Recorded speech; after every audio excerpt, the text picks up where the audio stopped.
6 men, deep inside Laos, nowhere they were officially allowed to be. The recon team had been compromised for 11 minutes, and 11 minutes was already too long. Enemy soldiers converged from 3 sides through the elephant grass, not a squad, not a platoon, but what sounded like a battalion moving through the brush all at once. The team leader keyed his radio and called for immediate extraction. There was no reinforcement coming. There never was. 6 men against hundreds, a mile inside a country where American troops officially did not exist, and the only realistic plan left was to run toward a landing zone that might not even be there when they arrived. This was a normal Tuesday for the Military Assistance Command, Vietnam Studies and Observations Group. To understand how a unit with a name this boring became the deadliest, most secretive fighting force of the entire war, we have to go back to a failure in early 1964 that convinced the Pentagon regular reconnaissance simply would not work anymore. The problem had a name: the Ho Chi Minh Trail. Thousands of North Vietnamese soldiers and tons of supplies moved south through Laos and Cambodia every month, protected by a simple diplomatic fiction. Officially, the war stayed inside South Vietnam's borders. Unofficially, everyone knew the trail ran straight through neutral countries the United States was not supposed to touch. Early attempts to watch that trail failed badly. Operation Leaping Lena, an all-Vietnamese reconnaissance effort launched in 1964, collapsed almost immediately. Untrained teams walked into the jungle and simply vanished. The Pentagon needed eyes on that trail. Regular units could not go. So somebody built a unit that, on paper, did not exist either. Studies and Observations Group. The name was chosen specifically to sound boring. A Pentagon staffer could read it in a budget document and move on without asking a single question. In reality, MACV-SOG answered directly to the Joint Chiefs of Staff, bypassing the normal Vietnam chain of command entirely. It pulled men from Army Special Forces, Navy SEALs, Air Force Commandos, and Recon Marines, then added something almost no other American unit had: indigenous fighters who knew the terrain better than anyone wearing an American uniform ever could. Montagnard tribesmen, Nung mercenaries, Cambodian fighters who hated the North Vietnamese for reasons that had nothing to do with American politics. The Americans called them simply the little people. Most SOG teams sent across the fence were built around them. 3 or 4 indigenous soldiers to every 1 or 2 Americans. On October 18, 1965, SOG ran its first cross-border mission. 2 American Special Forces soldiers, 4 South Vietnamese. Target D1, a suspected truck terminus 15 miles inside Laos on a road the North Vietnamese called the Truong Son Road. The mission succeeded. 88 bombing sorties followed, hammering the terminus based entirely on what 6 men had seen with their own eyes and radioed back before they were extracted. It proved the concept. Small teams, moving quietly, could do what entire battalions could not: find the enemy without being found first. That was the theory anyway. The reality that followed would test it thousands of times, and not every test ended the way October 18th had. SOG teams operated in 2 configurations depending on the mission. Spike teams, 6 men, built for reconnaissance and stealth, moving fast and light, meant to see without being seen. Hatchet teams, roughly 30 men, built for direct action. Ambushes, prisoner snatches, sabotage against the trail itself. Both operated under code names that told you nothing if you overheard them. Shining Brass, Prairie Fire, Daniel Boone. Names picked deliberately to mean nothing to anyone without clearance. SOG organized its cross-border operations under 3 regional commands, each responsible for a different stretch of the fence. Command and Control North ran missions out of Da Nang into the deadliest sectors of Laos and southern North Vietnam. Command and Control Central operated from Kon Tum, and Command and Control South from Ban Mi Thuot, covering the Cambodian border. Each command trained its own teams, ran its own launch sites, and developed its own reputation among the men who rotated through them, with CCN in particular, becoming known as the assignment veterans, requested least and respected most. Master Sergeant Robert Howard passed through SOG's ranks and came out the most decorated American soldier of the entire Vietnam War, nominated for the Medal of Honor 3 separate times for 3 separate actions before finally receiving it in 1971 for a mission that had, in fact, been his second nomination, the paperwork tangled by the same secrecy that classified everything else SOG touched. Howard's story was not unusual within the unit, so much as it was an unusually well-documented example of what SOG expected as a baseline. Teams that survived contact routinely did so by refusing to behave like a unit that understood itself to be outnumbered. SOG's armorers built or acquired weapons that existed nowhere else in the American arsenal at the time, suppressed pistols and rifles for missions where a single unsuppressed gunshot could bring an entire enemy company down on a 6-man team, specialized radios small enough to carry on a stripped-down harness, and modified claymore mines rigged with tripwires, and delayed timers for teams that needed to booby-trap their own exfiltration route behind them. None of this equipment was standard issue anywhere else in Vietnam. Most of it existed because SOG operators, faced with problems no conventional supply requisition anticipated, built the answer themselves and quietly folded it into standard team loadout. The math never favored these teams. A 6-man spike team operating deep in Laos or Cambodia sometimes faced enemy forces at a ratio exceeding 1,000 to 1. Not exaggeration.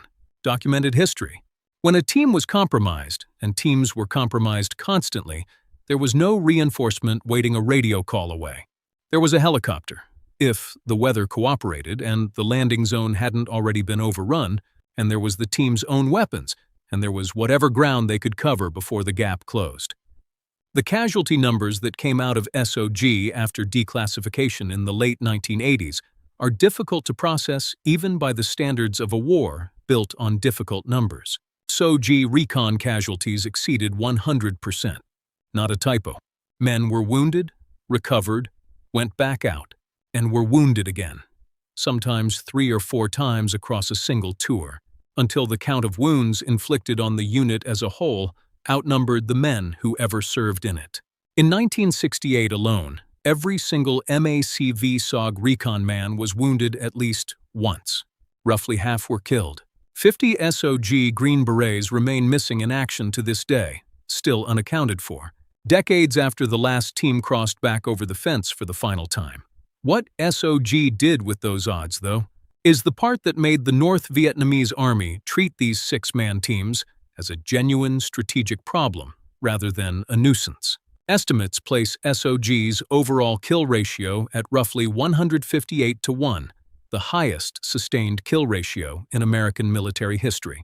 A single compromised spike team, badly outnumbered and running for a landing zone, routinely inflicted casualties on pursuing enemy forces far beyond what 6 men should have been capable of, because 6 men who had spent years training specifically for this exact nightmare scenario reacted with a level of aggression and precision. The pursuing NVA soldiers, however numerous, simply could not match man for man. None of it was supposed to be public knowledge, ever. Administrations across multiple presidencies stood in front of reporters and denied American ground troops operated in Laos or Cambodia at all, even as SOG teams crossed the fence on a near-daily basis throughout the height of the war. The unit's own members lived with the practical consequence of that denial. John Stryker Meyer, a SOG veteran who wrote about his service years later, put it in 6 words that summarized the entire arrangement. If I died, no one would tell my mother the truth. A closed casket, a vague cause of death, a service record that simply stopped making sense to anyone who went looking. That was the deal. Every man who volunteered for SOG accepted before his first mission ever launched. This is exactly the kind of story this channel exists to dig up. The unit that officially never existed. If that's why you're still here, you already know what to do before the next one goes up. The unit's activity peaked and then collapsed under the same pressure the rest of the war eventually buckled under.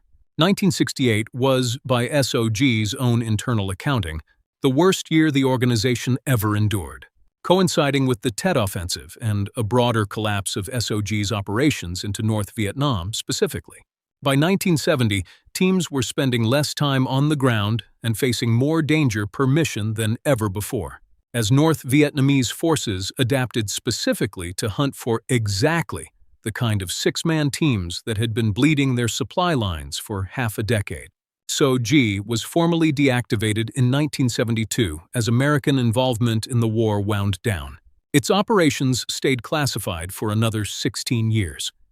Beyond direct reconnaissance and ambush work, SOG ran an entire psychological operations branch few outside the unit ever knew existed, broadcasting fabricated radio programs designed to sound like an internal resistance movement inside North Vietnam, distributing counterfeit currency to destabilize local economies along infiltration routes, and running a program that convinced captured North Vietnamese soldiers they had been recruited into a fictional liberation army, debriefing them extensively before returning them home, carrying intelligence value SOG analysts had no other way to obtain.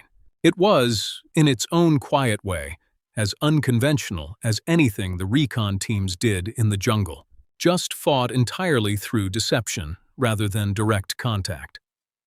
Prisoner snatch missions represented some of the most dangerous work any hatchet team undertook, deliberately provoking contact with an enemy patrol specifically to capture a single soldier alive, then fighting a running battle back toward extraction while guarding a prisoner who had every incentive to make noise and slow the team down.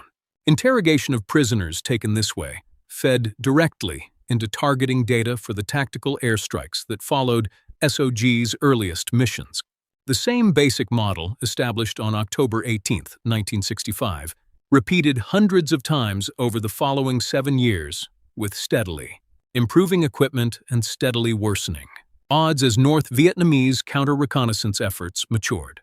Alongside SOG's own tactics, extraction itself was its own separate nightmare. One SOG solved with equipment built for exactly this scenario. The McGuire rig, a simple rope harness lowered from a hovering helicopter when no landing zone existed, letting a team clip in and be lifted straight up through triple canopy jungle, dangling beneath the aircraft as it climbed away from contact. Later refined into the Stabo harness, it let a wounded man be extracted hands-free while still firing his weapon on the way up. Neither solution was comfortable. Both solutions worked when the alternative was staying on the ground. What survived deactivation was the model itself. When the Joint Special Operations Command was established years later to coordinate exactly the kind of high-risk, small team, cross-border missions SOG had pioneered out of necessity. In a jungle nobody officially admitted American troops were fighting in, its architects drew directly on lessons written in blood by men whose own service records, for decades, contained nothing but silence. 6 men against a battalion, a mile inside a country they weren't supposed to be in, radioing for an extraction that might not come, was never an aberration for MACV-SOG. It was Tuesday. And on enough Tuesdays across 8 years of a war fought partly in a country that officially did not exist, on a mission that officially did not happen, by men whose own paperwork often said something other than the truth. That arrangement built the deadliest kill ratio in American military history, one 6-man team at a time.